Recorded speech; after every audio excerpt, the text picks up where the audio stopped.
তারাশঙ্কর বন্দ্যোপাধ্যায়ের জলসাঘর। ভোর ৩টের সময় নিয়মিত শয্যা ত্যাগ করিয়া বিশ্বম্ভর রায় ছাদে পায়চারি করিতেছিলেন। পুরাতন খানসামা অনন্ত গালিচার আসন ও তাকিয়া পাতিয়া ফর্সি ও তামাক আনিবার জন্য নিচে চলিয়া গেল। বিশ্বম্ভর চাহিয়া একবার দেখিলেন, কিন্তু বসিলেন না। নত শিরে যেমন পদচারণা করিতেছিলেন তেমনই করিতে থাকিলেন। অদূরে রায়বাড়ির কালী মন্দিরের তলদেশে শুভ্র স্বচ্ছ সলিলা গঙ্গা ক্ষীণ ধারায় বহিয়া চলিয়াছে। আকাশের পূর্ব দক্ষিণ কোণে শুকতারা ধকধক করিয়া জ্বলিতেছিল। পশ্চিম দক্ষিণ কোণে ওই তারাটির সহিত যেন দীপ্তির প্রতিযোগিতা করিয়াই এ অঞ্চলের হালে বড়লোক গাঙ্গুলিবাবুদের প্রাসাদ শিখরে বহু শক্তি বিশিষ্ট একটি বিজলি বাতি অকম্পিতভাবে জ্বলিতেছিল। ঢং ঢং ঢং করিয়া গাঙ্গুলিবাবুদের ছাদে ৩টার ঘড়ি এতক্ষণে পেটা হইল। পূর্বে ২০০ বৎসর ধরিয়া এ অঞ্চলে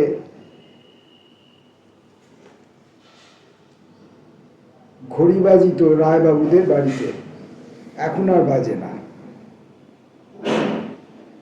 এখন বিশ্বম্ভরবাবুর ঘুম ভাঙে অভ্যাসের বশে আর পারাবতের গুঞ্জনে। শুকতারা আকাশে দেখা দিলেই উহাদের কলরব শুরু হয়। ভোরের বাতাসের সঙ্গে একটি অতি মিষ্ট গন্ধ ভাসিয়া আসিতেছে। বসন্ত সমারোহ করিয়া রায়বাড়িতে আর আসে না। তাহার পাদ্য অর্ঘ্য দিবার মতো শক্তিও রায়বংশের নাই। মালির অভাবে ফুলের বাগান শুকাইয়া গিয়াছে। আছে মাত্র কয়েকটা বড় গাছ, মুচকুন্দ, বকুল, নাগেশ্বর, চাঁপা। সেগুলিও এই বংশের মতোই শাখা প্রশাখাহীন, এই প্রকাণ্ড ফাটল ধরা প্রাসাদখানার মতোই জীর্ণ। সত্য সত্যই কয়েকটা গাছের কাণ্ডের মধ্যে গহ্বরও দেখা দিয়াছে। সেই জীর্ণ শাখার প্রান্তে বসন্ত দেখা দেয় না গাছগুলি বসন্তকে ধরিবার চেষ্টা করে কে জানে। আস্তাবল হইতে একটা ঘোড়া ডাকিয়া উঠিল। ফর্সির মাথায় কলিকা বসাইয়া নলটি হাতে ধরিয়া অনন্ত খানসামা ডাকিল, হুজুর। বিশ্বম্ভরবাবুর চমক ভাঙিল, বলিলেন, হুঁ। ধীরে ধীরে গালিচায় বসিতেই অনন্ত নলটি তাহার হাতে আগাইয়া দিল। নিচে ঘোড়াটি আবার ডাকিয়া উঠিল। নলে ২-১টা মৃদু টান দিয়া বিশ্বম্ভরবাবু বলিলেন, মুচকুন্দ ফুল ফুটতে আরম্ভ হয়েছে। শরবতের সঙ্গে দিবি আজ থেকে। মাথা চুলকাইয়া অনন্ত বলিল, আগে পাকেনি এখনো পাপড়িগুলো। ওদিকে আস্তাবলে ঘোড়াটা অসহিষ্ণুভাবে ডাকিয়া ডাকিয়া উঠিতেছিল। একটা দীর্ঘ নিঃশ্বাস ফেলিয়া রায় ঈষৎ বিরক্তি ভরেই বলিলেন, নিতে বেটার কি বুড়ো বয়সে ঘুম বাড়ছে নাকি? যা দেখি, নিতেকে ডেকে দে। তুফান ছটফট করছে, ডাকছে, শুনছিস না? তুফান ওই ঘোড়াটার নাম। রায়বাড়ির ৯টি আস্তাবলের মধ্যে এই একটা ঘোড়া অবশিষ্ট আছে। বৃদ্ধ তুফান ২৫ বছর বয়স, পূর্বের অসমসাহসী জোয়ান বিশ্বম্ভর রায়ের দুর্দান্ত বাহন। সেকালে কেন, ২ বছর পূর্বেও দেশ দেশান্তরের পথচারী বাদশাহী সড়কের ওপর প্রকাণ্ড সাদা ঘোড়ার পিঠের মাথায় পাগড়ি বাঁধা গৌরবর্ণ বীর বপু আরোহীকে দেখিয়া এদেশের লোকে জিজ্ঞাসা করিত, কে হে উনি? লোকে বলিত, আমাদের রাজা উনি, বিশ্বম্বর রায়, বড়দের শিকারী, বাঘ মারা ওর খেলা। অপরিচিত পথিক সসম্ভ্রমে চোখ তুলিয়া দেখিত, সাদা ঘোড়া তাহার আরোহীকে লইয়া দূরান্তরে মিলাইয়া গিয়াছে। দূরে উড়িতেছে শুধু ধুলার একটা কুণ্ডলী, একটা প্রক্ষিপ্ত ঘূর্ণি যেন পাক দিতে দিতে দিগন্তে মিশিবার জন্য ছুটিয়াছে। নিত্য নিয়মিত দুর্দান্ত তুফান বিশ্বম্বর রায়কে লইয়া ভোরে বাহির হইত। 2 বৎসর পূর্বে যেদিন মহাজন গাঙ্গুলিরা সমারোহ করিয়া গ্রামে গ্রামে ঢোল সোহরত দ্বারা দখল ঘোষণা করিল, সেই দিন হইতে দেখা গেল তুফানের পিঠ সবার শূন্য। নিতাই সহিস মুখের লাগাম ধরিয়া তুফানকে টহল দিয়া ঘুরাইয়া আনিতেছে। নায়েব তারাপ্রসন্ন একদিন বলিয়াছিল, আপনার এতদিনের অভ্যাস ছাড়লে শরীর। বিশ্বম্বরের দৃষ্টি দেখিয়া তারাপ্রসন্ন কথা শেষ করিতে পারে নাই। রায় উত্তর দিয়াছিলেন 2টি কথায়। সে তারাপ্রসন্ন। অনন্ত নিচে যাইতেছিল। বিশ্বম্বর আবার ডাকিলেন, শোন। অনন্ত ফিরিল। রায় বলিলেন, নিতাইকাল বলছিল তুফান দানা নাকি পুরো পাচ্ছে না। অনন্ত বলিল, ছোলা এবার ভালো হয়নি। তাই নায়েব বাবু বললেন, আবার ফর্সিতে গোটা কয়েক টান মারিয়া বলিলেন, তুফান কি খুব রোগা হয়ে গেছে? অনন্ত মৃদুস্বরে বলিল, না তেমন কই।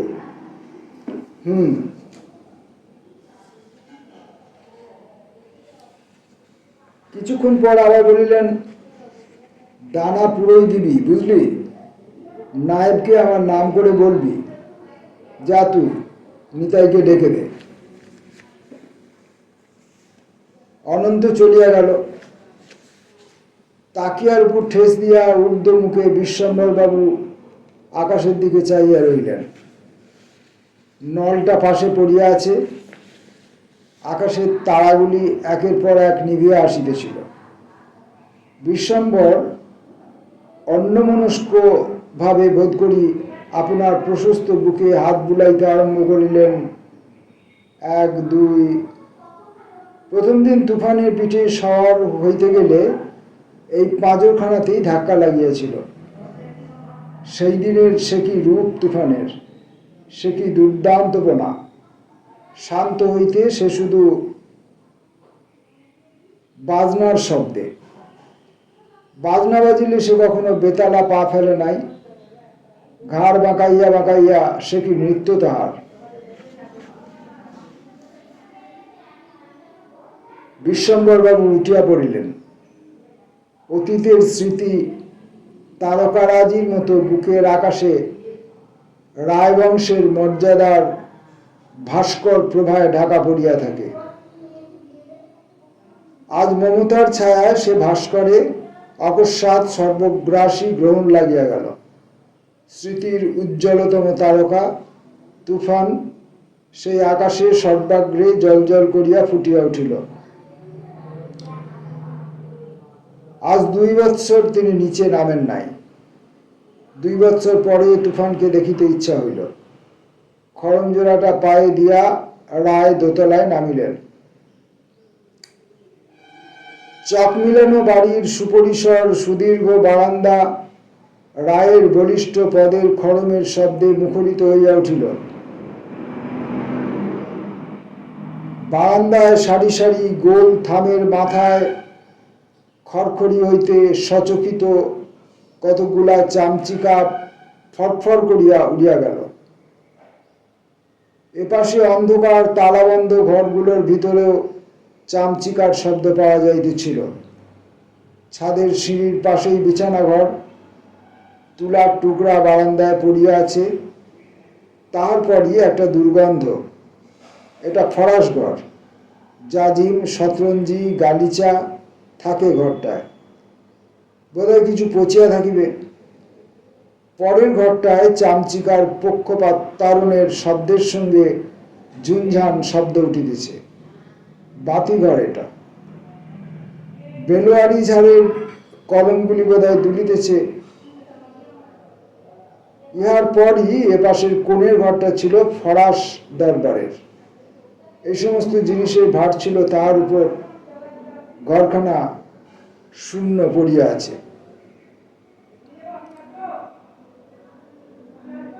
পূর্বমুখে রায় মোড় ফিরিলেন। পত্তনিদার মহল এটা। রায়দের দপ্তরে বিভিন্ন জেলার বড় বড় ধনী পত্তনিদার ছিল। 500 হইতে 5000 টাকা খাজনা রাখিত, এমন পত্তনিদারের অভাব ছিল না। তাহারা আসিলে এখানে তাহাদের বাসস্থান দেওয়া হইত। বারান্দার দেয়ালে বড় বড় ছবি টাঙানো রহিয়াছে। মুখ তুলিয়া রায় একবার চাহিলেন। প্রথমখানির ছবি নাই, কাঁচ নাই, শুধু ফ্রেমখানা ঝুলিতেছে। দ্বিতীয়খানার কাঁচ নাই, তৃতীয়খানার স্থান শূন্য। একটা দীর্ঘ নিঃশ্বাস ফেলিয়া রায় আবার নতমুখে চলিলেন। উপরে কড়ির মাথায় পায়রাগুলির অবিরাম গুঞ্জন করিতেছে। পূর্বমুখে বারান্দার প্রান্তেই সিঁড়ি। সিঁড়ি বাহিয়া রায় নিচে নামিয়া আসিলেন। 2 বৎসর পর আজ আবার তিনি নিচে নামিলেন। সেরেস্তাখানার সারি সারি ঘরে রায়বংশের রাশি রাশি কাগজ বোঝাই হইয়া আছে। 7 রায়ের ইতিহাস। বিশ্বম্বর রায় জমিদার রায়বংশের 7ম পুরুষ। অন্ধকারের মধ্যে রায় ঈষৎ হাসিলেন। তাহার মনে পড়িল রায়বংশের আদি পুরুষের কথা। তিনি নাকি বলিতেন, মা লক্ষ্মীকে বাঁধতে হলে মা সরস্বতীর দয়া চাই। কাগজের উপর কালির গুটির শেকল, ও বড় কঠিন শেকল। হিসেব নিকেশের শেকল ঠিক রেখো, চঞ্চলার আর নড়বার ক্ষমতা থাকবে না। তিনি ছিলেন নবাব দরবারের কানুনগো। কাগজ, কলম, কালি সবই ছিল, কিন্তু মা লক্ষ্মী চলিয়া গিয়াছেন। বারান্দার শেষ প্রান্তে একটা কুকুর কোথায় অন্ধকারে শুইয়াছিল।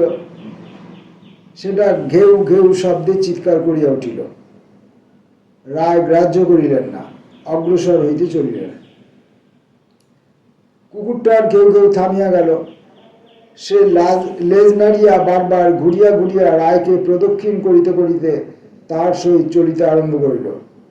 কুকুরটা শখ করিয়া কেউ পোষে নাই। রায়বাড়ির উচ্ছিষ্টভোজী কুকুরের সন্ততি কেহ।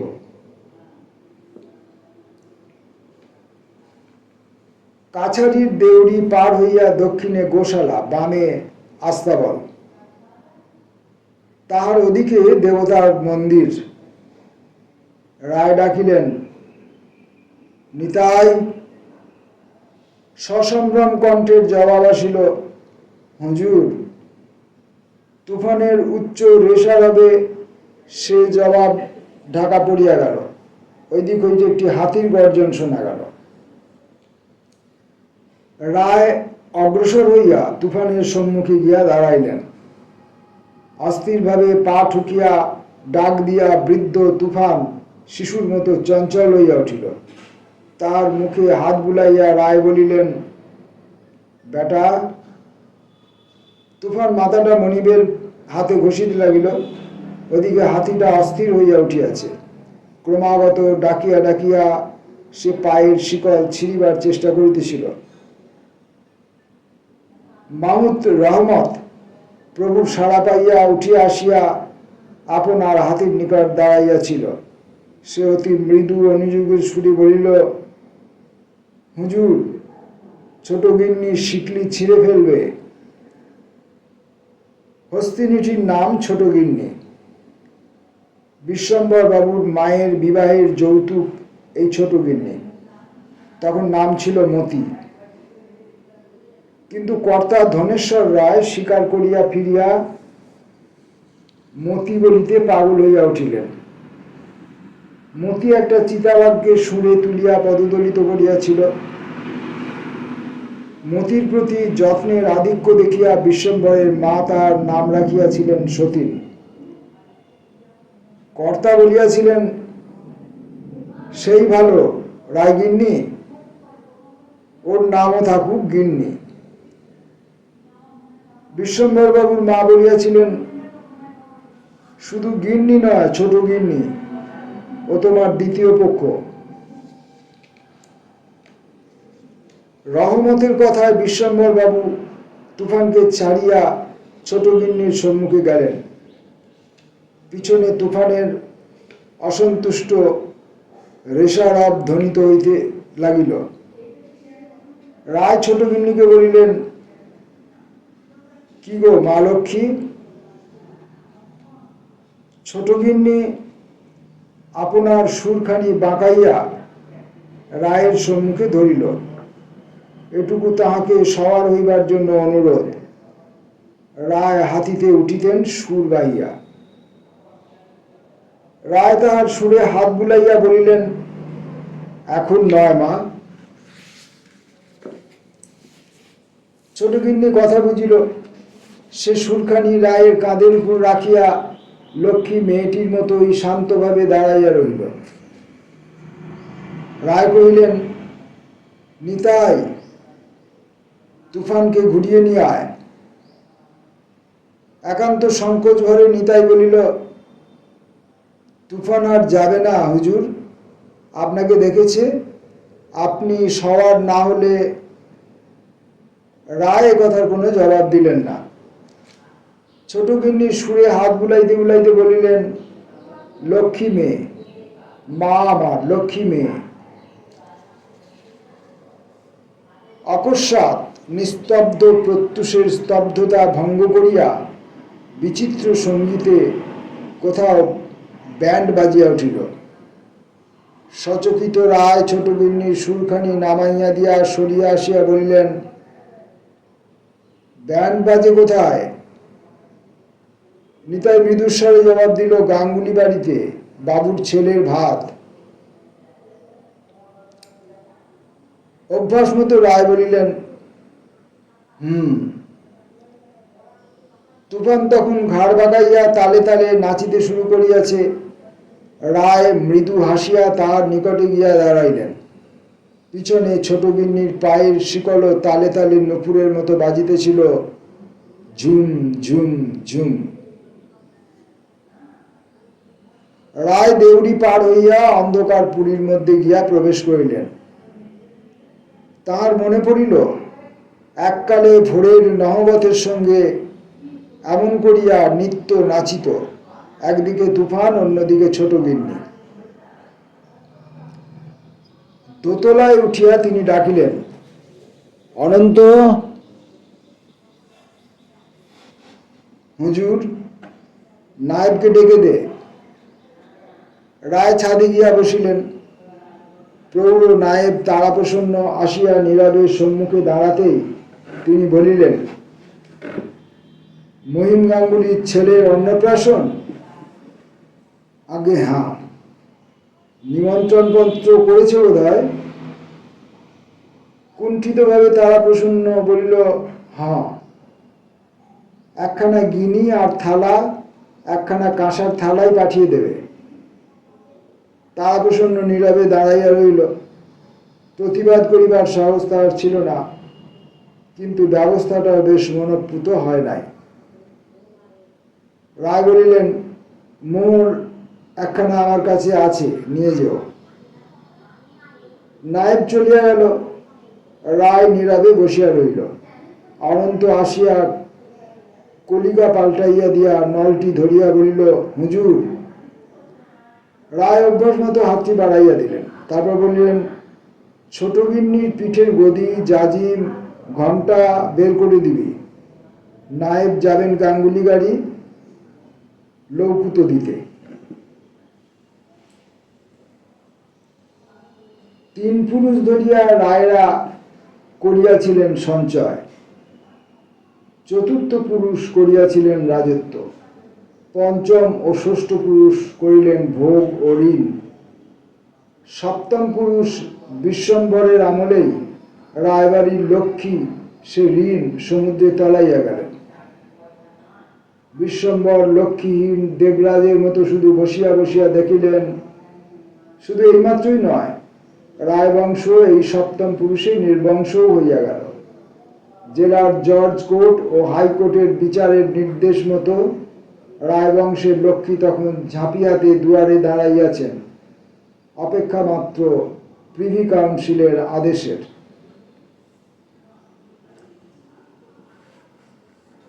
পুত্রের উপনয়ন উপলক্ষে বিপুল উৎসবে রায়বাড়ি মুখরিত হইয়া উঠিল। দান ভোজন বিলাস ভোজন চলিয়াছিল পূর্ণিমার জোয়ারের মতো। তারপরই পড়িল ভাটা। ভাটার টানে রায়বংশের সমস্ত প্রবাহটুকু নিঃশেষ হইয়া গেল। 7 দিনের দিন বিলাস হইয়া উঠিল বিষ। বাড়িতে কলেরা দেখা দিল। তারপর 7 দিনের মধ্যে রায়গিন্নি, 2 পুত্র, 1 কন্যা, কয়েকজন আত্মীয় সব শেষ হইয়া গেল। শুধু বিশ্বম্বর রায় বিন্দুগিরির অবস্থ প্রত্যাবর্তনের প্রতীক্ষার মতো নতশিরে মৃত্যুর অপেক্ষা করিয়া বসিয়া রহিলেন। ভুল বলা হইল। মৃত্যুর প্রতীক্ষা সেই দিন হইতে করিয়াছিলেন কিনা কে জানে, কিন্তু নতশির সেদিনও তিনি হন নাই। নতশির হইলেন আরো 2 বৎসর পরে, প্রিভি কাউন্সিলের রায় যেদিন বাহির হইল সেই দিন। নতুবা স্ত্রী পুত্র কন্যার মৃত্যুর পরও এ বাড়িতে জলসা ঘরে বাতি জ্বলিয়াছে, সে তার সারেং ঘুঙুর বাজিয়াছে। বিপুল হাস্যধ্বনিতে নিশীথ রাত্রি চকিত চঞ্চল হইয়া উঠিয়াছে। ছোট গিন্নির পিঠে শিকারের হাওদা চড়িয়াছে। তুফান সেদিনও রোষে ক্ষোভে দরাদরি ছিঁড়িয়াছে। যাক, প্রিভি কাউন্সিলের বিচারে রায়বংশের ভূসম্পত্তি সব চলিয়া গেল। রহিল বাড়িঘর ও লাখেরাজের কায়েমি বন্দোবস্তটুকু। রায়বংশের আদি পুরুষ এইটুকু কাগজের উপর কালির শিকলে এমন করিয়া বাঁধিয়াছিলেন যে সেইটুকুতে হাত দিবার ক্ষমতা কারো হয় নাই। ওই বন্দোবস্তেই দেবদাস চলে, ছোট গিন্নির বরাদ্দ চাল আসে, রহমতের বেতন হয়। মোট কথা এখনো যেটুকু আছে সে সেই বন্দোবস্তেরই কল্যাণে। এখন মাসের প্রথমেই চাল আসে, মাস বরাদ্দ বাদশাভোগ চাল। নিত্য প্রাতে লাখেরাজ বিল বন্দোবস্তের দরুন আসে মাছ। ওই বিল হইতেই জলচর পাখির বন্দোবস্তের ফলে আসে পাখি। এ সমস্ত অতীত, কিন্তু স্মরণাতীত নয়।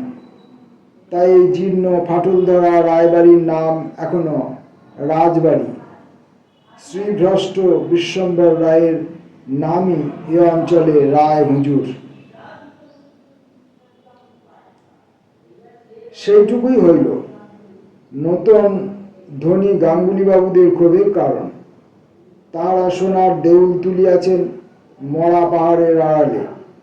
পৃথিবী দেখে ওই মরা পাহাড়কেই, সোনার দেউলের দিকে কেহ চায় না।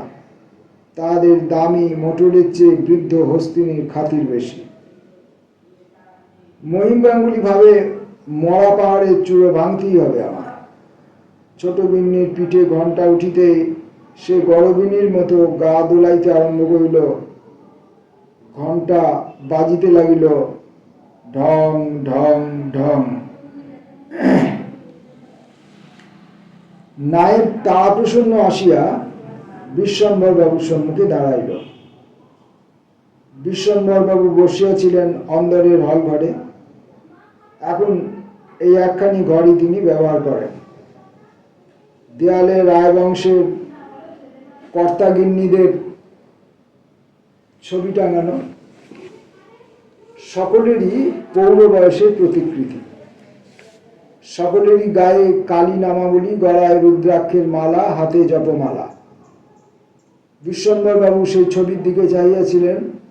নায়েবকে দেখিয়া ধীরে ধীরে চোখ ফিরাইয়া ডাকিলেন, অনন্ত,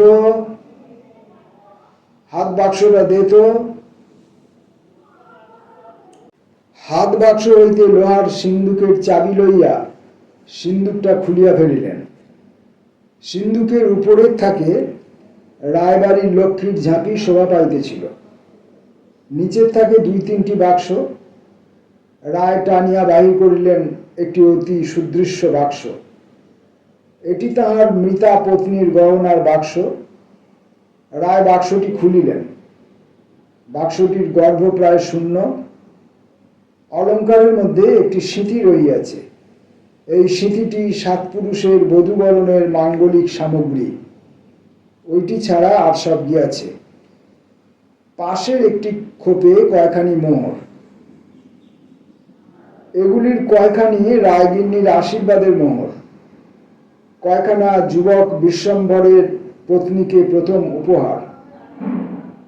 বিবাহের বৎসরই প্রথম তিনি মহালে যান। নাজরানার মোহর হইতে কয়েকখানা তিনি পত্নীকে উপহার দিয়াছিলেন। তাহারই একখানা লইয়া নায়েবের হাতে নিঃশব্দে তিনি তুলিয়া দিলেন। নায়েব চলিয়া গেল। কিছুক্ষণ পরই ছোট গিন্নির শব্দ সুউচ্চ হইয়া উঠিল। রায় আসিয়া জানালায় দাঁড়াইলেন। ছোট গিন্নির মাথায় তেল দেয়া হইয়াছে। ললাটের তৈলসিক্ত অংশটুকু ঘিরিয়া সিন্দুরের রেখা আঁকা। ছোট গিন্নি হেলিয়া দুলিয়া চলিয়াছে। অপরাহ্নে গাঙ্গুলিদের ঝকঝকে মোটরখানা আসিয়া লাগিল রায়বাড়ির ভাঙা দেউড়িতে। গাড়ি হইতে নামিলেন মহিম গাঙ্গুলি নিজে। নায়েব তারাপ্রসন্ন তাড়াতাড়ি বাহির হইয়া আসিয়া সাদরে অভ্যর্থনা করিয়া কহিল, আসুন আসুন। অনন্ত দোতলা হইতে ঘটনাটা দেখিয়াছিল। সে তাড়াতাড়ি নিচে আসিয়া রায়বাড়ির খাস বৈঠকখানার দরজাটা খুলিয়া দিয়া চলিয়া গেল। মহিম কহিল, ঠাকুরদা কোথায়? দেখা করব যে। গাঙ্গুলি বংশ চিরদিন রায়। গাঙ্গুলি বংশ চিরদিন রায় দপ্তরের এলাকার মহাজনী করিয়াছে। মহিমের পিতা জনার্দন পর্যন্ত রায়বাড়ির কর্তাকে বলিয়াছে হুজুর। তারাপ্রসন্ন মহিমের কথার ভঙ্গিতে অসন্তুষ্ট হইয়া উঠিয়াছিল, কিন্তু মুখে মিষ্টভাবেই বলিল, হুজুর এখনো ওঠেননি, খেয়ে শুয়েছেন। মহিম বলিল, ডেকে তুলতে বলে দিন। তারাপ্রসন্ন শুষ্ক হাসি হাসিয়া বলিল, সে সাহস আমাদের কারো নাই। আপনি বরং বলে যান আমাকে কি বলতে হবে, আমি বলবো। অসহিষ্ণুভাবে মহিম বলিল, না, আমাকে দেখা করতেই হবে। অনন্ত আসিয়া রূপার গ্লাসে গাঙ্গুলির সম্মুখে শরবত ধরিল। গ্লাসটি লইয়া মহিম অনন্তকে প্রশ্ন করিল, ঠাকুরদা উঠেছেন রে? উঠেছেন, আপনার খবর দিয়েছি, ডাকছেন আপনাকে তিনি। শরবত পান করিয়া মহিম উঠিয়া দাঁড়াইয়া বলিল, বাহ, চমৎকার গন্ধটুকু তো। কিসের শরবত রে? অনন্ত মিথ্যা কথা বলিল, আগে কাশির মশলা, আমি জানি না ঠিক। দোতলায় ঘরের মধ্যে প্রবেশ করিয়াই বলিল, কই ঠাকুরদা, আপনি যে খেতে গেলেন না? বিশ্বম্ভর হাসিয়া বলিলেন, এসো এসো, বসো ভাই। মহিম বলিল, আমার ভারী দুঃখ হয়েছে ঠাকুরদা। তেমনি হাসিয়া বিশ্বম্ভর বলিলেন, বুড়ো ঠাকুরদাদা বলে ভুলে যেও ভাই, বুড়ো মানুষ, নিয়মের ব্যতিক্রম দেহে সহ্য হয় না। মহিম বলিল, সে দুঃখ ভুলব, কিন্তু রাত্রে পায়ের ধুলো দিতেই হবে। বিশ্বম্ভর ফর্সি টানার ভানে নীরবে করে রহিলেন। মহিম বলিয়া গেল, শখ করে লখনৌ থেকে বাইজি আনিয়েছি, তাদের গানের কদর আপনি ভিন্ন আর বুঝব না। কিছুক্ষণ নীরবে তামাকটা নিয়ে রায় নলটি রাখিয়া দিলেন। তারপর বলিলেন, শরীর আমার বড় খারাপ ভাই মহিম, বুকে একটা ব্যথা হয়েছে ইদানিং, সেটা মাঝে মাঝে বড় কাতর করে আমাকে। মহিম কিছুক্ষণ নীরব থাকিয়া উঠিয়া বলিল, আচ্ছা তাহলে উঠি ঠাকুরদা, আমার যেতে হবে একবার সদরে, সাহেব সুগদের নিয়ে আসতে হবে আবার, তারা সব আসবেন কি না? বিশ্বম্বর শুধু বলিলেন, দুঃখ করো না ভাই। মহিম ঘর হইতে বাহির হইয়া আসিল। বারান্দায় একবার দাঁড়াইয়া সহসা বলিয়া উঠিল, বাড়িটা কি করে রেখেছেন ঠাকুরদা, মেরামত করানোর দরকার যে। সে কথার জবাব কেউ দিল না। অনন্ত শুধু বলিল, আসুন হুজুর। গাঙ্গুলি বাড়িতে নাচের আসর আলোর ঐশ্বর্যে ঝকঝক করিতেছিল। চাঁদোয়ার চারিপাশে নানা রঙের আলো, গাঙ্গুলিদের নিজেদের ডায়নামো, ইলেকট্রিক তারের লাইন বাড়াইয়া আলোর ব্যবস্থা করা হইয়াছে, খুঁটিগুলি গাছের পাতা ও ফুল দিয়া সাজানো, রঙিন কাগজের মালা চারিপাশে বেরিয়া ঝুলিতেছে, নিচে শতরঞ্জির উপর চাদর বিছাইয়া আসর পড়িয়াছে, একদিকে সারি সারি চেয়ার, অন্যদিকে ঢালা বিছানা, সাধারণ শ্রোতাদের বসিবার স্থান, খানিক দূরে মেয়েদের আসর। রাত্রি 8টার মধ্যেই আসর ভরিয়া গেল। তবলচি সারঙ্গী আপন আপন যন্ত্রের সুর বাঁধিতেছিল। দুইজন পশ্চিমা নর্তকী পেশোয়াজ ওড়নায় অলঙ্কারে সজ্জিত হইয়া আসরে আসিয়া বসিল। আসরের কোলাহল মুহূর্তে নীরব হইয়া গেল। হ্যাঁ, রূপ বটে। গান আরম্ভ হইল। ওদিকে চেয়ারে বিশিষ্ট শ্রোতাদের মধ্যে মহিম গাঙ্গুলি বসিয়া।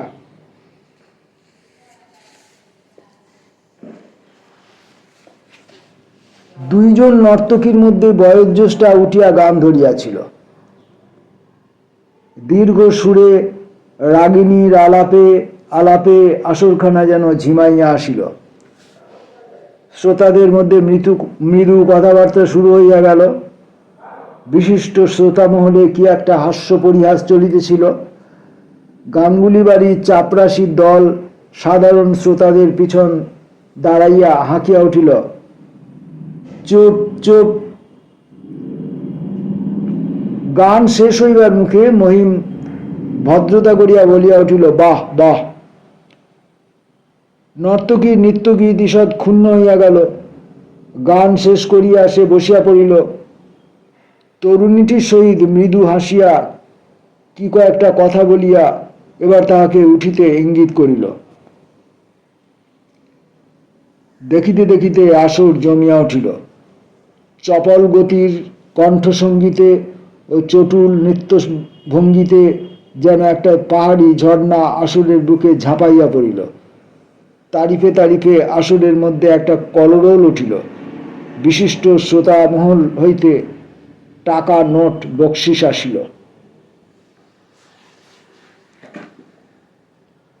তারপর আবার আবার আবার, আর আসর অলস মন্থর হয় নাই। আসর ভাঙিলে মহিম ডাকিয়া বলিল, সকলে খুব খুশি হয়েছেন? সেলাম করিয়া বয়োজ্যেষ্ঠা করিল, আপনাদের মেহেরবানি। সত্যই মহিমের মেহেরবানির অন্ত ছিল না। 3 দিন বায়নার স্থলে 5 দিন গাওনা হইয়া তবে শেষ হইল। বিদায়ের দিন আরো মেহেরবানি সে করিল। বিদায় করিয়া বলিয়া দিল, এখানে আমাদের রায়বাড়ি আছে, একবার ঘুরে যেও। বিশ্বম্বর রায় সমজদার আমির লোক, গাওনা হয়তো হতে পারে।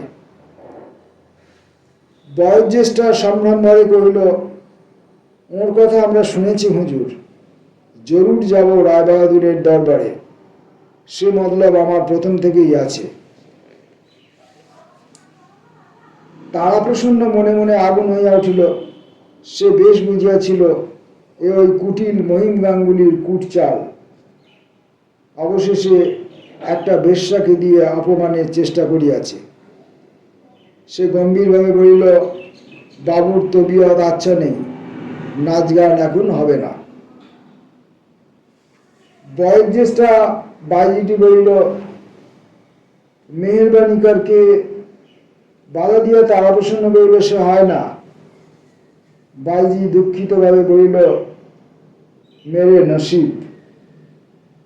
তারা উঠিবার উদ্যোগ করিতেছিল, এমন সময় দোতলা হইতে হাঁক আসিল, তারাপ্রসন্ন। তারাপ্রসন্ন আসিতেই বিশ্বম্বর বলিলেন, কে ওরা? নত মুখে তারাপ্রসন্ন উত্তর দিল, গাঙ্গুলিদের বাড়িতে ওরাই এসেছিল মুদ্র করতে। তারপর একটু থামিয়া বলিলেন, শুধু ফিরিয়ে দিলে? সেলাম পৌঁছে হুজুর কো পাশ। মেহেরবানি মুসলমানি কায়দায় আভূমি নত অভিবাদন করিয়া বাইজি আসিয়া সম্মুখে দাঁড়াইল। কাছারি ঘর হইতে এইদিকে বারান্দা ও ঘরের খানিকটা দেখা যায়। বিশ্বম্বরের কণ্ঠস্বর শুনিয়া বাইজি তাহাকে দেখিতে উঠিয়া আসিয়াছে।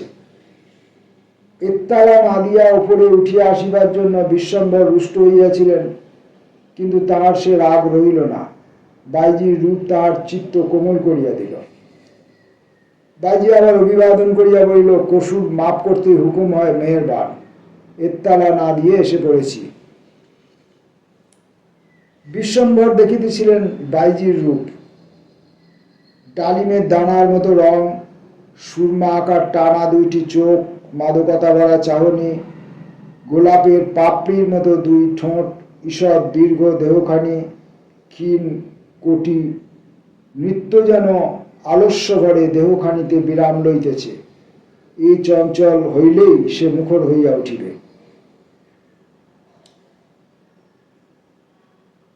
বিশ্বম্বর প্রসন্ন হাস্যে বলিলেন, বৈঠিয়ে।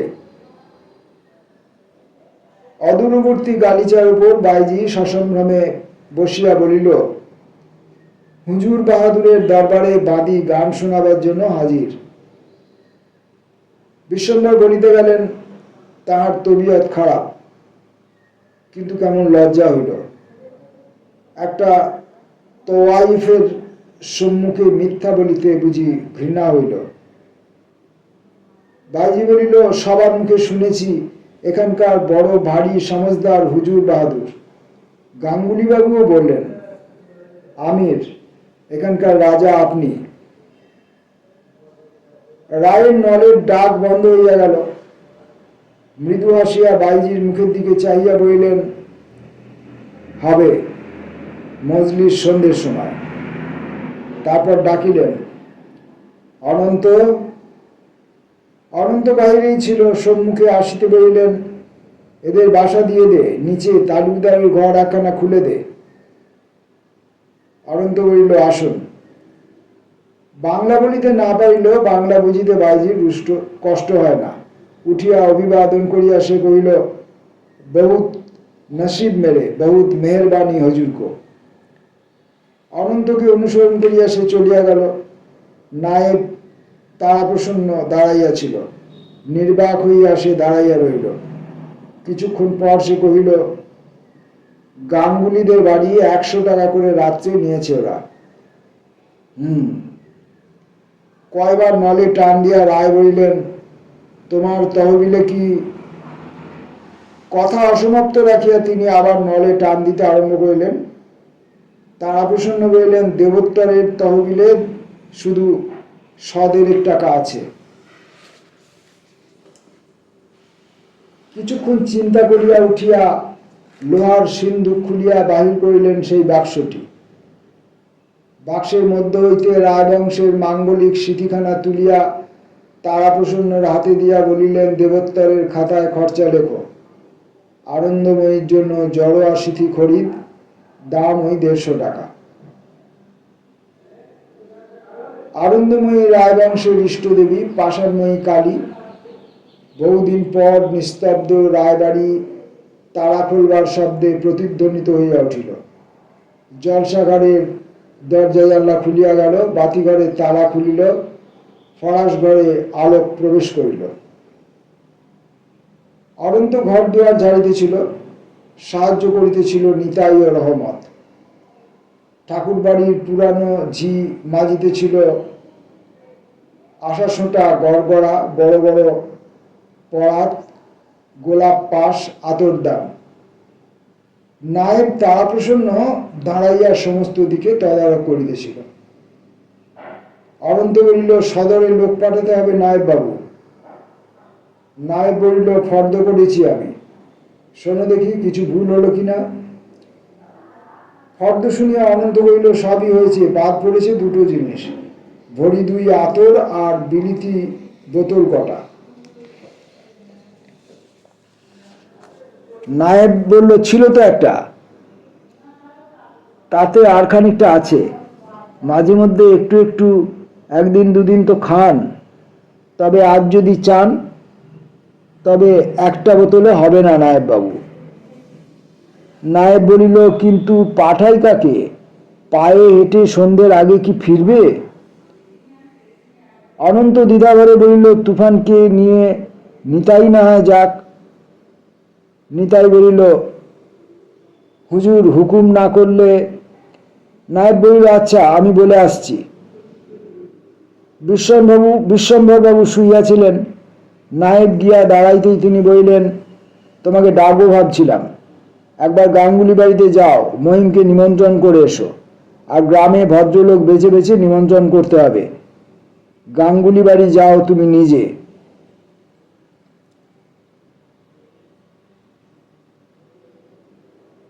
নায়েব বলিল, তাই যাব। রায় বলিলেন, ছোট গিন্নির পিঠে গদি দিতে বলো। নায়েব কিছুক্ষণ অপেক্ষা করিয়া বলিল, তুফানকে নিয়ে নিতাইকে পাঠানো দরকার সদরে। কিছুক্ষণ পর রায় বলিলেন, তাই যাক। আরো কিছুক্ষণ পর তুফানের রেশা শুনিয়া রায় সম্মুখের জানলাটা খুলিয়া দিলেন। বাড়ির পিছন দিয়া দেবদারু ছায়াচ্ছন্ন রায়দের নিজস্ব পথখানি পরিষ্কার দেখা যায়। ঘোড়ার খুরের শব্দ সে পথে বাজিয়া উঠিল। রায় দেখিলেন, ঘাড় বাঁকাইয়া দীপ্ত পদক্ষেপে তুফান দুর্দার্তপনা করিতেছে। তেমনি বাঁকানো ঘাড়, তেমনি পদক্ষেপ। আর কিছুক্ষণ পর ছোট গিন্নির পিঠের ঘণ্টা বাজিয়া উঠিল। রায় উঠিয়া বসিলেন। জানালা দিয়া দেখিলেন গরবিনী ছোট গিন্নি চলিয়াছে। রায় বিছানা ছাড়িয়া ঘরের মেঝের উপর পদচারণা আরম্ভ করিলেন। দেহ মন কেমন তাহার চঞ্চল হইয়া উঠিয়াছে। সমারোহ। রায়বাড়িতে বহুদিন পর সমারোহ। ওদিকের জলসাঘর হইতেই বোধ করি শব্দ আসিতেছিল, ঠুংঠাং ঠুংঠাং, বেলোয়ারি ঝাড়ের শব্দ। রায় ঘর ছাড়িয়া বারান্দায় বাহির হইয়া পড়িলেন। অনন্ত ঝাড় দেওয়ালগিরি হুঁকে হুঁকে টাঙাইতেছিল। পদশব্দে দুয়ারের দিকে চাহিয়া দেখিল, দুয়ারে দাঁড়াইয়া বিশ্বম্বর রায়। তিনি চাহিয়া আছেন দেওয়ালের ছবিগুলির দিকে। প্রকাণ্ড হলের চারিদিকে প্রাচীর বিলম্বিত রায় বংশের মালিকদের যুবা বয়সের প্রতিকৃতি। আদিপুরুষ ভুবনেশ্বর রায় হইতে তাহার নিজের পর্যন্ত সকলেরই বিলাস ও ব্যসনে মত্ত প্রতিকৃতি। প্রপিতামহ রাবণেশ্বর রায় দাঁড়াইয়া আছেন শিকার করা বাঘের উপরে পা রাখিয়া, হাতে সরকি বল্লম, পিঠে ঢাল। পিতা ধনেশ্বর রায় বসিয়া আছেন গদির উপরে, পাশে ছোট গিন্নি। যুবক বিশ্বম্ভর তুফানের উপর আরূঢ়। রায়বংশ এই ঘরে ঝড়ের খেলা খেলিয়া গিয়াছেন। রায়ের মনে পড়িল কত কথা। দুর্দান্ত রাবণেশ্বর এ বংশের প্রথম ভোগী পুরুষ। তিনি এই জলসাঘর তৈরি করিয়াছিলেন, কিন্তু ভোগ করিবার সাহস তাঁহার হয় নাই। প্রথম যেদিন এই জলসাঘরে তিনি মজলিস করিয়াছিলেন, সেই দিনই রাবণেশ্বরের স্ত্রীপুত্র সব শেষ হইয়া গিয়াছিল। বাতিদানের বাতি অর্ধদগ্ধ অবস্থাতেই নিভিয়াছিল। তারপর আর তিনি সাহস করিয়া জলসাঘরের দুয়ার খোলেন নাই। সেই দিন রায়বংশের শেষ হইলেই যেন ভালো হইত, কিন্তু রাবণেশ্বরের রায়বংশের মমতায় পুনরায় আপনার শালিকাকে বিবাহ করিয়াছিলেন। তিনি বলিতেন তাঁর আনন্দময়ীর আদেশ।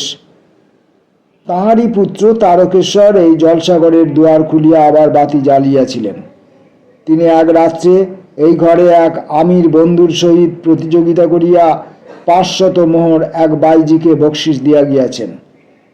তাহার নিজের কথা মনে পড়িল।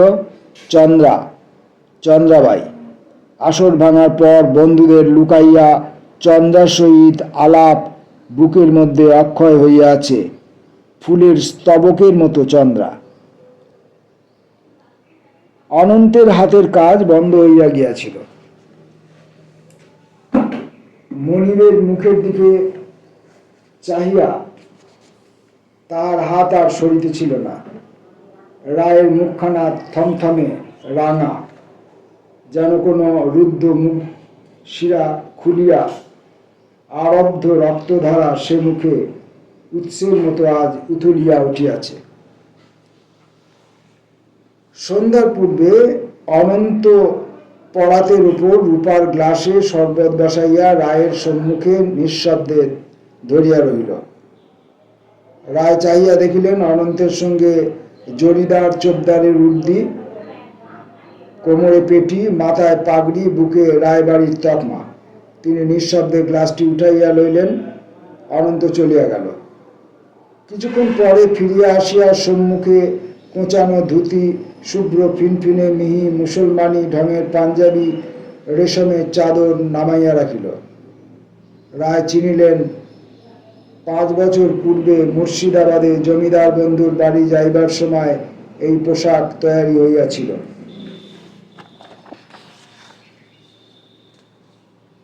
প্রশ্ন করিলেন, সব ঠিক আছে? মৃদুস্বরে অনন্ত বলিল, বাতি জ্বালা হয়েছে। লোকজন? অনন্ত বলিল, নাকরাজদার ভান্ডারীরা বাপ বেটায় এসেছে। দেবোত্তরে নাকরাজদার পাইক এসেছে 4 জন, তারা দেউড়িতে আছে। নিচে মোটরের হর্ন বাজিয়া উঠিল। অনন্ত ত্রস্ত পদে নিচে চলিয়া গেল। মহিত গাঙ্গুলি আসিয়াছে। সিঁড়ির বুকে চলাফেরার শব্দ শোনা যায়। নিচের তলায় অতিথি অভ্যর্থনার সাদর সম্ভাষণ, পরস্পরের সহিত আলাপের গুঞ্জন উঠিতেছে। ক্রমে জলসাঘরে তাহার যন্ত্রের মৃদু সুর বাজিয়া উঠিল। তবলার ধ্বনিও শোনা গেল। সুর বাঁধা হইতেছে। অনন্ত আসিয়া দরজায় দাঁড়াইয়া ডাকিল, হুজুর। বিশ্বম্ভর বেশ পরিবর্তন করিয়া ঘরের মধ্যে পায়চারি করিতেছিলেন। উত্তর দিলেন, আসর বসতে পারছে না। কয়েক মুহূর্ত পরে তিনি বলিলেন, জুতো দে। অনন্ত ঘরের মধ্যে দাঁড়াইয়া একটু ইতস্তত করিয়া নীরবে কোণের টেবিলের দেয়াজ খুলিয়া বোতল ও গ্লাস বাহির করিল। দেরাজের উপর সেগুলি নামাইয়া দিয়া সে জুতা বাহির করিয়া ঝাড়িতে বসিল। রায় একবার থমকাইয়া দাঁড়াইলেন, আবার পায়চারি শুরু করিলেন। নিচে যন্ত্রসঙ্গীতের সুর ক্রমশ উচ্চ হইয়া উঠিতেছিল। অনন্ত ডাকিল, হুজুর। রায় শুধু বলিলেন,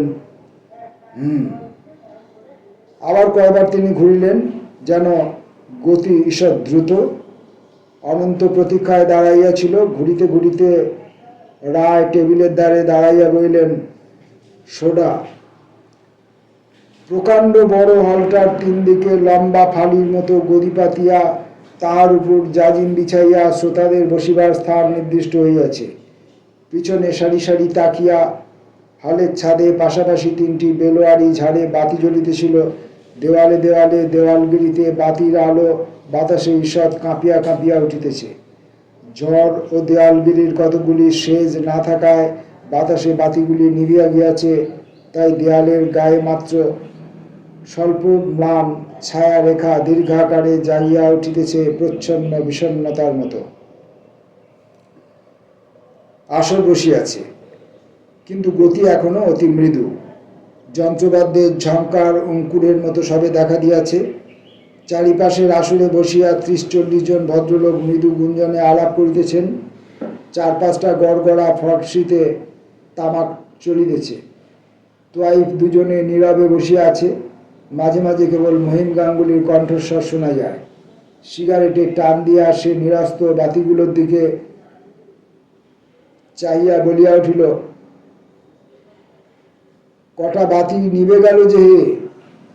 কেউ এই কথা জবাব দিল না। সে ডাকিল, নায়েব বাবু।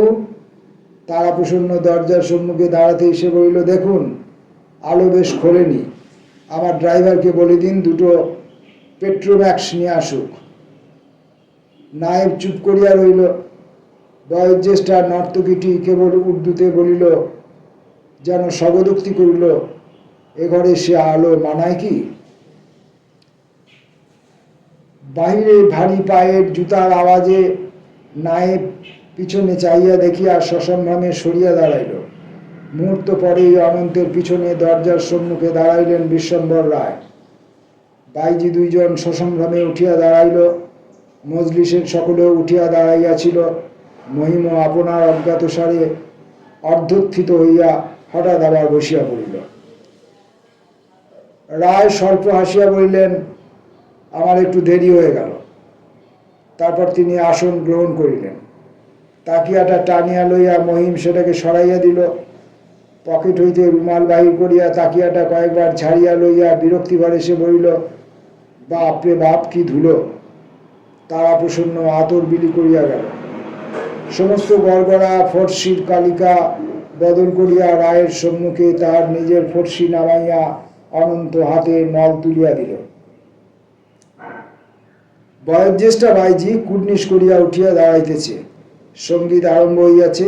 সেই দীর্ঘ মন্থর গতিতে রাগিনীর আলাপ, কিন্তু একটু বৈচিত্র্য ছিল। আসর আজ নিস্তব্ধ। রায় চোখ মুদিয়া গভীরভাবে বসিয়া আছেন। গানের দীর্ঘ মন্থর গতির সমতায় বিশাল দেহ তাহার ঈষৎ দুলিতেছে। থাকিতে থাকিতে তাহার বাম হাতখানি উদ্যত হইয়া পাশের তাকিয়াটির উপর মৃদু আঘাত করিয়া উঠিল। ঠিক সেই সঙ্গে তবলজির চর্মবাদ্য ঝাঁকার দিয়া উঠিল। রায় চোখ মেলিলেন। বাইজির পায়ের ঘুঙুর মৃদু সাড়া দিয়াছে। নৃত্য আরম্ভ হইল। কলাপী নৃত্য।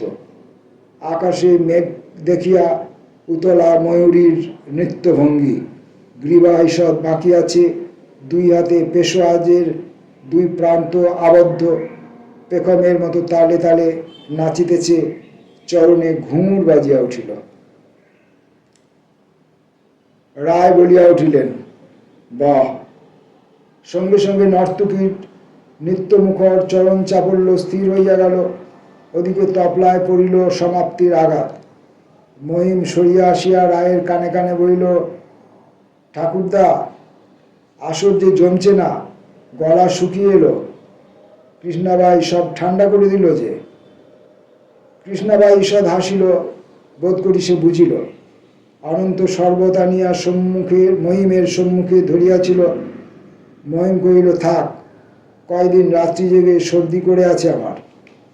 রায় ঈষৎ হাসিয়া অনন্তকে ইঙ্গিত করিলেন। অনন্ত ফিরিয়া গিয়া বড় একটা পরাতের উপর হুইস্কি সোডার বোতল গ্লাস লইয়া দুয়ারে আসিয়া দাঁড়াইল। পানীয় প্রস্তুত করিয়া অনন্ত মহিমকে দিয়া দ্বিতীয় গ্লাস তুলিয়া আসরের দিকে চাহিল। সকলে নতশির হইয়া বসিয়াছিল। সে বিশ্বম্ভরবাবুর সম্মুখে সসম্ভ্রমে পানীয় অগ্রসর করিয়া ধরিল। নীরবে রায় গ্লাসটি ধরিলেন। মহিম অনেকক্ষণ ধরিয়া তরুণী বাইজিটিকে লক্ষ্য করিতেছিল। একটু নড়িয়া বসিয়া বলিল, পিয়ারি বাই, এবার তুমি একবার আগুন ছড়িয়ে দাও দেখি। পিয়ারি গান ধরিল, জলদ গতি। রায় চোখ মুদিয়াছিলেন।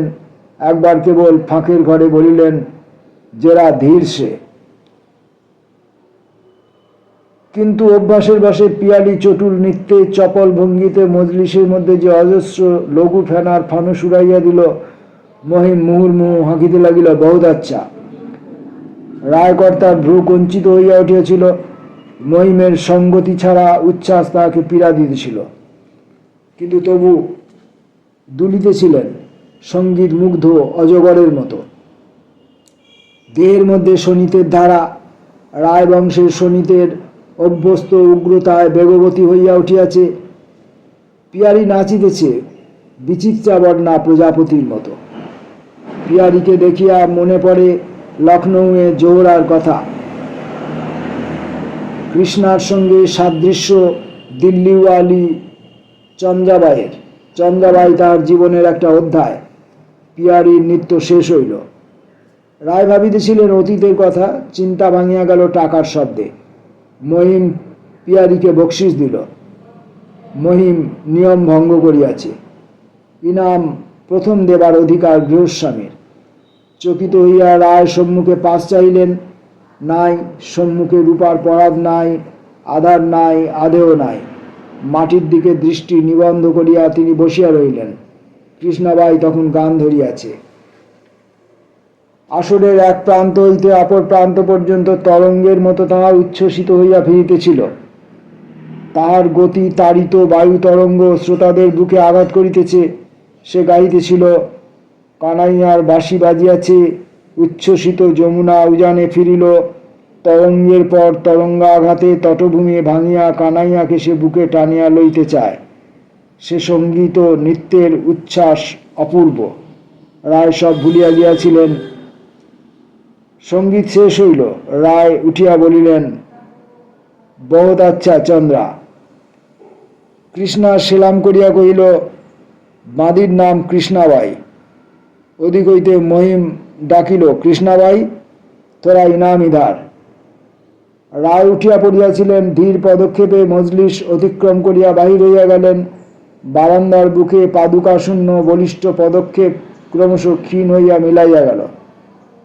মহিম বলিল, পিয়ারি ভাই, এবার তোমার আর একখানা। কৃষ্ণা বলিল, হুজুর বাহাদুরকে আনে দিজিয়ে। মহিম বলিল, আসছেন তিনি, তার আর কি, ওই ওই বোধহয় আসছেন তিনি। রায় নয়, প্রবেশ করিল নায়েব তারাপ্রসন্ন। একটি রূপা রেকাবি আসরে সে নামাইয়া দিল। রেকাবির উপর দুইখানি মোহর। নায়েব বলিল, বাবু ইনাম দিলেন। মহিম অসহিষ্ণু হইয়া উঠিল, তিনি কই? তাঁর বুকে ব্যথা ধরেছে, তিনি আর আসতে পারবেন না। আপনারা গান শুনুন, তিনি মাপ চেয়েছেন সকলের কাছে। মজলিসের মধ্যে অস্ফুট একটা গুঞ্জন উঠিল। মহিম উঠিয়া তাচ্ছিল্যময় আলস্য ঘরে একটা আড়মোড়া ভাঙিয়া বলিল, উঠি তারাপ্রসন্ন, কাল আবার সাহেব আসবেন। তারাপ্রসন্ন আপত্তি করিল না। অপর সকলেও উঠিয়া গেল। মজলিস ভাঙিয়া গেল। ঘরের মেঝের উপর রায়গিন্নির হাত বাক্সটা খোলা পড়িয়াছিল। গর্ভ তাহার শূন্য। রায় নিজে ভ্রুক্ষেপহীনভাবে ঘরের মধ্যে ঘুরিয়া বেড়াইতেছিলেন উন্নত শিরে। রায়বাড়ির মর্যাদা ক্ষুণ্ণ হয় নাই। উত্তেজনায়, সুরার উগ্রতায় দেহের রক্ত যেন ফুটিতেছিল। স্থান কাল আজ সব উলট পালট হইয়া গিয়াছে। অন্যমনস্কভাবে তিনি বাহির হইয়া পড়িলেন। জলসাঘরের আলোকের দীপ্তি তাহাকে আকর্ষণ করিল। আবার আসিয়া তিনি জলসাঘরে প্রবেশ করিলেন। শূন্য আসর। দেওয়ালের বুকে শুধু জাগিয়া আছেন রায় বংশধরগণ। বিশ্বম্বর খোলা জানলার দিকে চাহিলেন। জ্যোৎস্নায় ভুবন ভাসিয়া গিয়াছে। বসন্তের বাতাসের সর্বাঙ্গে মুচকুন্দ ফুলের গন্ধ মাখা। কোথায় কোন গাছে বসিয়া একটা পাপিয়া অশান্ত ঝংকার তুলিয়া ডাকিতেছে, পিউ কাহা, পিউ কাহা। রায়ের মনের মধ্যে সঙ্গীত গুঞ্জন করিয়া উঠিল। বহুদিনকার ভুলিয়া যাওয়া চন্দ্রার মুখের বেহাগ, শুনু যা, শুনু যা পিয়া। মাথার উপর চাহিয়া দেখিলেন চাঁদ মধ্য গগনে। পদশব্দে পিছনে ফিরিলেন। অনন্ত বাতি নিভাইবার উদ্যোগ করিতেছে। রায় নিষেধ করিলেন, বলিলেন, থাক। অনন্ত চলিয়া যাইতেছিল। রায় ডাকিলেন, এসরাজটা এনে দে আমার। অনন্ত এসরাজ লইয়া আসিল। জানালার সম্মুখে এসরাজ কোলে রায় বসিয়া বলিলেন, ঢাল। পরাতের উপর খোলা বোতল পড়িয়াছিল। রায় ইঙ্গিত করিয়া দেখাইয়া দিলেন। পানীয় দিয়া অনন্ত চলিয়া গেল। এসরাজের তারের বুকে শরীর টান পড়িল। নিস্তব্ধ পুরীর মধ্যে সুর বাজিয়া উঠিল। বিভোর হইয়া রায় এসরাজ বাজাইয়া চলিয়াছেন। এসরাজ কি কথা কইয়া উঠিল? মৃদু ভাষা যে স্পষ্ট শোনা যায়। গানের কথাগুলি রায়ের কানে বাজিতেছিল। নিশীথ রাত্রে হতভাগিনী বন্দিনী, দুয়ারের পাশে প্রহরায় জাগিয়া বিষাক্ত ননদিনী, নয়নে আমার নিদ্রা আসে না, নিদ্রার ভানে আমি তোমারই রূপ ধ্যান করি, হে প্রিয়, এ সময় কেন বাঁশি বাজাইলে? রায় এসরাজ ঠেলিয়া উঠিয়া দাঁড়াইলেন। মৃদুস্বরে তিনি ডাকিলেন, চন্দ্রা, চন্দ্রা। তাহার চন্দ্রা, এ গানও যে চন্দ্রার। বাহির হইতে মিঠা গলায় কে ডাকিল, জনাব। রায় ব্যগ্রভাবে ডাকিলেন, চন্দ্রা, চন্দ্রা, আও, ইধার আও। দোস্ত লোক চলিয়া গিয়া চন্দ্রা কৃষ্ণা স্মিত সলজ্জ মুখে আসিয়া অভিবাদন করিয়া অতি মৃদু মধুর করিয়া যে গানটি তিনি এসরাজে বাজাইতেছিলেন তাহার শেষ চরণ গাইল। হে প্রিয়, এ সময়ে কেন তুমি বাঁশি বাজাইলে? হাসিয়া রায় তাহার মোটা গলা যথাসম্ভব চাপিয়া গান ধরলেন, ওগো প্রিয়, এমন রাত্রি বুকে আমার বিজয় উল্লাস, একা কি আজ থাকা যায়? রায় বোতলের ছিপি খুলিতেছিলেন। হাত বাড়াইয়া কৃষ্ণাবাই বলিল, জনাবকে হুকুম হয়ে তো বাদিশে দে সকতে হে। মৃদু হাসিয়া রায় বোতল ছাড়িয়া দিলেন। কৃষ্ণা বোতল খুলিয়া দিল, মদ ঢালিয়া গ্লাস রায়বাবুর হাতে তুলিয়া দিল। আবার এসরাজের সুর উঠিল। সঙ্গে সঙ্গে কৃষ্ণা মৃদুস্বরে গান ধরিল। কৃষ্ণা গাইতে গাইতে নাচিতে আরম্ভ করিল। সে গাহিল, হে প্রিয়, ঝরা ফুলের মালা আমি গাঁথি না, উচ্চ শাখায় ওই যে ফুলের স্তবক, ওই আমায় দাও, আমায় তুলিয়া ধরো, আমি নিজেই চয়ন করিব তোমার জন্য। ঊর্ধ্ব মুখে হাত দুটি তুলিয়া সে নাচিতেছিল। রায় এসরাজ ফেলিয়া টপ করিয়া হাতের মুঠাতে কৃষ্ণার পা দুইটি তুলিয়া উচ্চে তুলিয়া তালে তালে তাকে নাচাইয়া দিলেন। গান শেষ হইল। কৃষ্ণা পড়িয়া যাইবার ভানে চিৎকার করিয়া উঠিল। পরমুহূর্তে সে নামিয়া পড়িল। সুরামত্ত রায় আদর করিয়া ডাকিলেন, চন্দ্রা, চন্দ্রা পিয়ারি। গানের পর গান চলিল, সঙ্গে সঙ্গে সুরা। একটা বোতল শেষ হইয়া গিয়াছে, দ্বিতীয় বোতলটাও শেষ হয়। একটু পরেই বাইজির অবসদেহ এলাইয়া পড়িল ফরাসের উপর। বিশ্বম্বর তখনও বসিয়া মত্ত নীলকণ্ঠের মতো। বাইজির অবস্থা দেখিয়া ঈষৎ হাসিলেন। একটা তাকিয়া সযত্নে তাহার মাথায় দিয়া ভালো করিয়া তাহাকে শোয়াইয়া দিলেন। তারপর এসরাজ টানিয়া লইয়া আবার বাজাইতে আরম্ভ করিলেন। দ্বিতীয় বোতলটা শেষ হইতে চলিল, কিন্তু রাত্রি শেষ হইল না। এমন সময় গাঙ্গুলি বাড়ির ঘড়ি বাজিয়া উঠিল, ঢং ঢং ঢং। রায়বাড়ির খিলানে খিলানে পারাবতের গুঞ্জন উঠিল। রায়ের চমক ভাঙিল। নিত্য এই শব্দে নিদ্রা ভাঙে। তিনি উঠিয়া পড়িলেন। একবার শুধু নিদ্রিতা কৃষ্ণাকে আদর করিলেন, চন্দ্রা, চন্দ্রা পিয়ারি। তারপর বারান্দার বাহিরে আসিয়া তিনি ডাকিলেন, অনন্ত। অনন্ত গিয়াছিল ছাদে প্রভুর জন্য তাকিয়া গালিচা পাতিতে। নিচে নামিয়া আসিতেই রায় তাহাকে বলিলেন, পাগড়ির চাদর, সওয়ারের পোশাক দে, নিতাইকে বলে দে তুফানের পিঠে জিন দিতে, জলদি। সবিস্ময়ে অনন্ত প্রভুর মুখের দিকে চাহিল, দেখিল রায় গোপে চারা দিতেছেন। এ মূর্তি তাহার অপরিচিত নয়, কিন্তু বহুদিন দেখে নাই। সে মৃদুস্বরে বলিল, মুখে হাতে জল দিন। কিছুক্ষণ পরেই তুফানের রহস্যপূর্ণ রেশায়ের শেষ রাত্রির বুক ভরিয়া উঠিল। তারাপ্রসন্নের ঘুম ভাঙিয়া গিয়াছিল। জানলা হইতে সে দেখিল তুফানের পিঠে বিশ্বম্বর রায়, পরানে চোস্ত পায়জামা, গায়ে আচকান, মাথায় সাদা পাগড়ি। অন্ধকারে সম্পূর্ণ না দেখিলেও তারাপ্রসন্ন কল্পনা করিল পায়ে জরিদারি নাগড়া, হাতে চামড় দেয়া চাবুক। তুফান নাচিতে নাচিতে বাহির হইয়া গেল।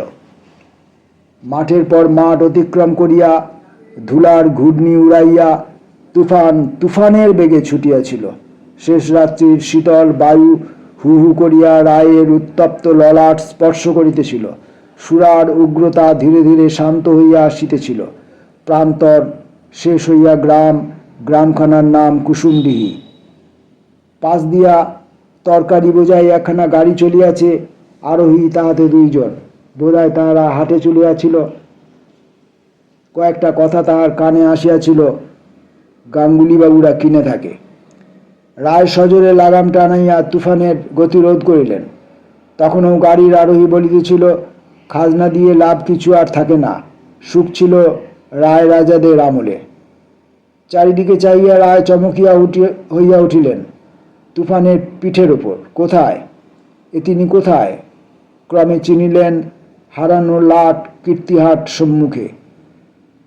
মুহূর্তে সোজা হইলেন, লাগাম টানিয়া তুফানকে ফিরাইয়া সজোরে তাহাকে কষাঘাত করিলেন। আবার কষাঘাত। তুফান বিপুল বেগে ছুটিল। আস্তাবলের সম্মুখে আসিয়া রায় চারিদিকে চাহিয়া দেখিলেন, পূর্ব দিকে আলোর রেশ ফুটিতেছে, রজনী এখনো যায় নাই। রায় ডাকিলেন, নিতাই। তিনি হাঁপাইতেছিলেন, অনুভব করিলেন তুফানও থরথর করিয়া কাঁপিতেছে। রায় নামিয়া পড়িলেন, দেখিলেন লাগামের টানে তুফানের মুখ কাটিয়া গিয়াছে। তার সমস্ত মুখটা রক্তাক্ত, শ্রান্ত। তুফান কাঁপিতেছিল। রায় তাহার মাথায় হাত বুলাইয়া বলিলেন, বেটা বেটা। তুফান মুখ তুলিতে পারিল না। সুরার মোহ বোধ করি তাহার সম্পূর্ণ যায় নাই। বলিলেন, ভুল বেটা, তোরও ভুল, আমারও ভুল। লজ্জা কি বেটা তুফান, ওঠ ওঠ। নিতাই পিছনে দাঁড়াইয়াছিল। সে বলিল, বড় হাঁপিয়ে পড়েছে, ঠান্ডা হলেই উঠবে। চকিত হইয়া মুখ ফিরাইয়া রায় দেখিতেছিলেন নিতাই। নিতাইয়ের হাতে তুফানকে দিয়ে তড়িত পদে রায় বাড়ির মধ্যে প্রবেশ করিলেন। দ্বিতলে উঠিয়া দেখিলেন জলসাঘর তখনও খোলা। উকি মারিয়া দেখিলেন ঘর শূন্য, অভিসারিকা চলিয়া গিয়াছে। সুরার শূন্য বোতল আসরে গড়াগড়ি যাইতেছে। ঝাড় দেয়ালগিরির বাতি তখনও শেষ হয় নাই, এখনও আলো জ্বলিতেছে। দেয়ালের গায়ে দৃপ্ত রায় বংশধরগণ, মুখে মত্ত হাসি। সবাই রায় পিছাইয়া আসিলেন। সহসা মনে হইল দর্পণে নিজের প্রতিবিম্ব দেখিয়াছেন। মোহ কেবল তাহার নয়, 7 রায়ের মোহ ওই ঘরে জমিয়া আছে। দরজা হইতেই তিনি ফিরিলেন। রেলিংয়ে ভর দিয়া ভিতার্থের মতো তিনি রাখিলেন, অনন্ত অনন্ত। অনন্ত সাড়া দিয়া ছুটিয়া আসিল। প্রভুর এমন কণ্ঠস্বর সে কখনো শোনে নাই। সে আসিয়া দাঁড়াইতে রায় ডাকিয়া বলিলেন, বাতি নিভিয়ে দে, বাতি নিভিয়ে দে, জলসাঘরের দরজা বন্ধ কর। জলসাঘরের আর কথা শোনা গেল না। হাতের চাবুকটা শুধু সশব্দে আসিয়া জলসাঘরের দরজায় আছড়াইয়া পড়িল।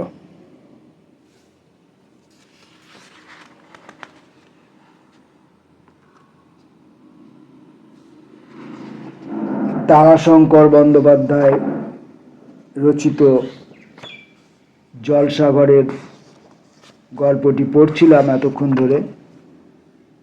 দীর্ঘ গল্পটি তার টান টান অবয়বের জন্য প্রতিকূল পরিস্থিতিতে আমাকে দিয়ে সম্পূর্ণটা এক পাঠে পড়িয়ে নেবার ক্ষমতা জুগিয়ে গেল। ভুল ত্রুটি যা হলো তা সব আমার ব্যক্তিগত। আর একবার প্রণতি জানাই তারাশঙ্কর বন্দ্যোপাধ্যায়ের শ্রীপাদপদ্মে। নমস্কার।